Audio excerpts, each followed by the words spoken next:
নমস্কাৰ ছাৰ বাইদেউসকল আপোনালোকক ইনফোলাইভ 23 লৈ স্বাগতম জনাইছো। আপোনালোকে ইতিমধ্যে অৱগত যে ইনফোলাইভ 23 ত আপোনালোকৰ সহায় হোৱাকৈ সকলো ধৰণৰ চৰকাৰী নিৰ্দেশনা আপোনালোকৰ ওচৰত যুগুত কৰি অহা হৈছে।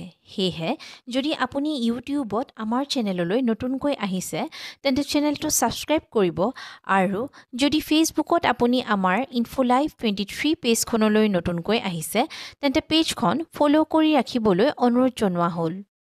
আজিৰ ভিডিঅ'টোত এটা অত্যন্ত জৰুৰী ইনফৰমেশ্যন আপোনালোকৰ ওচৰত লৈ আহিছো।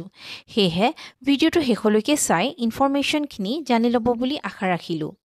এতিয়া আজিৰ নিৰ্দেশনাটোলৈ আগবাঢ়ো। এইখন আহিছে অসম চৰকাৰৰ ডিপাৰ্টমেণ্ট অফ স্কুল এডুকেশ্যনৰ তৰফৰ পৰা।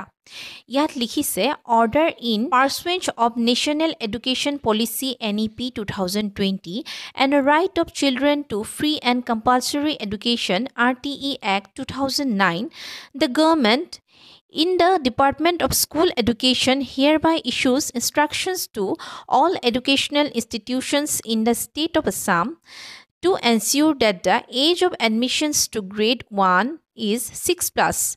During the new admissions for the academic session 2024-25, the compliance of alignment of age is to be strictly followed. The order will come into immediate effect. Signed by Narayan Kaur, Secretary to the Government of Assam, Department of School Education.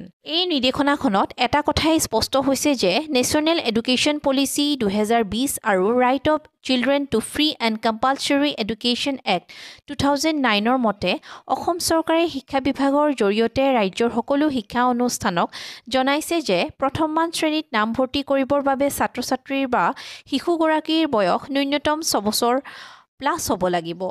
অহা শিক্ষাবৰ্ষ 2024-25ত নামভৰ্তিৰ সময়ত এই বয়সৰ ন্যূনতম সীমাটো গুৰুত্ব সহকাৰে অনুসৰণ কৰি বিদ্যালয়ৰ প্ৰথম শ্ৰেণীত নামভৰ্তি কৰিবৰ বাবে নিৰ্দেশ দিছে। আজিৰ ইনফৰমেশ্যন ইমানেই। যদি এই ইনফৰমেশ্যনখিনি আপোনালোকৰ বাবে লাভদায়ক হোৱা বুলি ভাবিছে তেন্তে ভিডিঅ'টো লাইক কৰি আপোনাৰ বন্ধু-বান্ধৱীসকলৰ লগত শ্বেয়াৰ কৰি দিব। চাই থাকিব ইউটিউব আৰু ফেচবুকত ইনফোলাইভ 23। ধন্যবাদ।